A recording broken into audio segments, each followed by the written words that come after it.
दोस्तों, भयावह भयंकर आतंकी हमले का क्या एजेंडा सेट कर रही है भाजपा, वो अब बेपर्दा हो गया है। मोदी शाह के बहुत ही करीबी भाजपा नेता, बंगाल में नेता प्रतिपक्ष शुभेंदु अधिकारी ने तो बेशर्मी की हदें पार कर दी। पहलगाम हमले में जान गंवाने वाले की पत्नी यानी बीवी को सरेआम उन्होंने धमकाया, जबरदस्ती बुलवाया कि बोलो हिंदू थे ना इसीलिए गोली चलाई, बोलो ना। हाथ पकड़ रहे थे महिला का, मतलब महिला का हाथ पकड़ते हुए भाजपा नेता नजर आ रहे थे। कैमरे के सामने बोलने पर उन्हें मजबूर किया जा रहा था। शुभेंदु अधिकारी क्या कुछ करते हुए नजर आ रहे थे।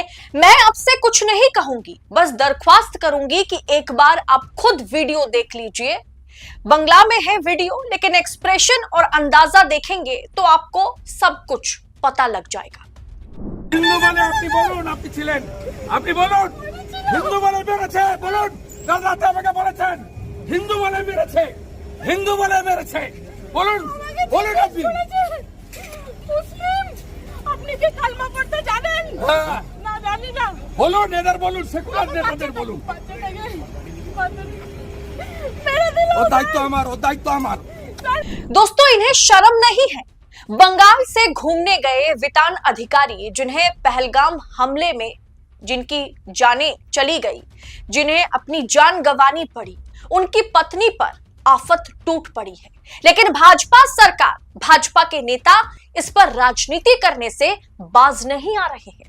समझ में आता है कि आपदा में अवसर ढूंढना है, क्योंकि मोदी जी का वही लक्ष्य है।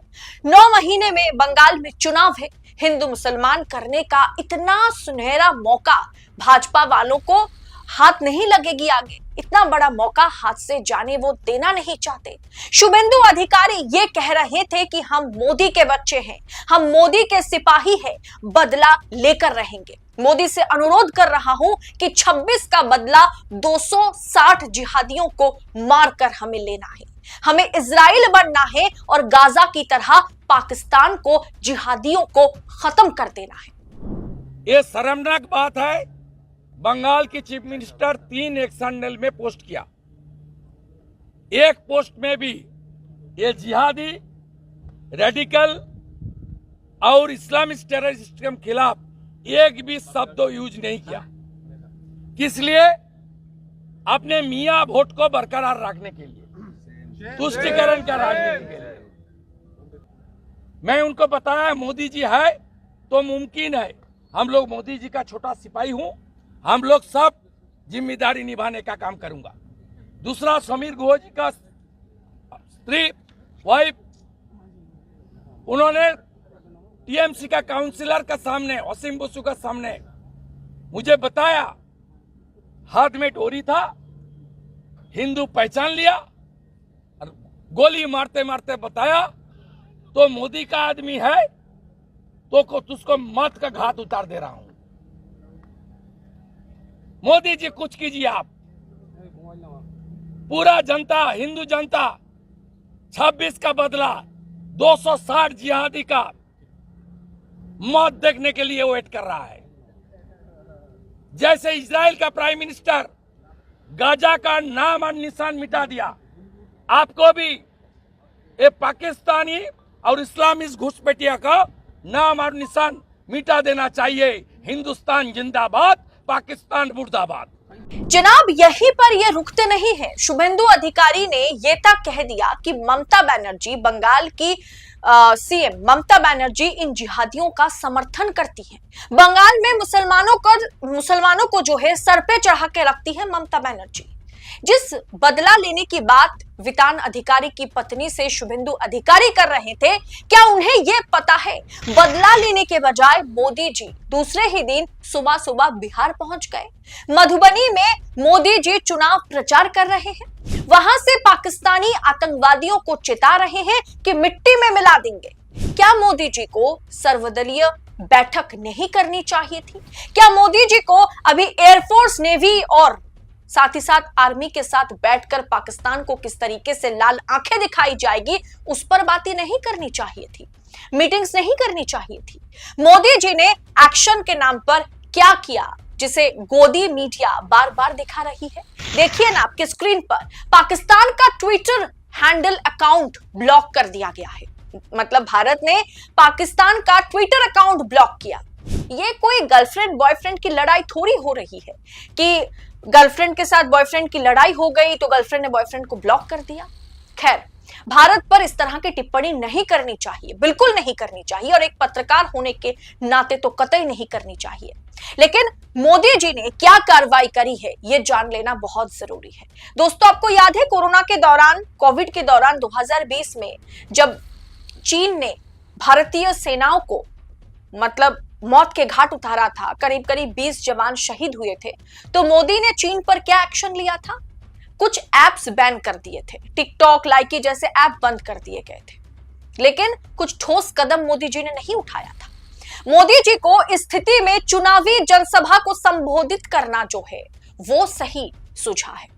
इस समय में मोदी जी को 13,000 करोड़ से अधिक की विकास परियोजनाओं का उद्घाटन और शिलान्यास बिहार में करना था, मधुबनी में करनी थी।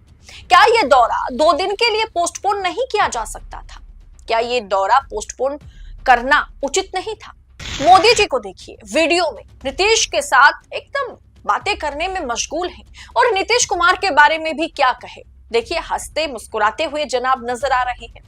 कांग्रेस न्यूज की ओर से इस पर एक तरीके से ट्वीट किया गया है कि पूरे देश जो जहां रो रहा है, शोक मना रहा है, लेकिन मोदी जी राजनीतिक रैली में नीतीश जी के साथ ठहाके लगा रहे हैं। मोदी जी, आपको शर्म आनी चाहिए। इनका मकसद सिर्फ और सिर्फ चुनाव जीतना है। अपना काम बनता, भाड़ में जाए जनता, यह इनका पॉलिसी है।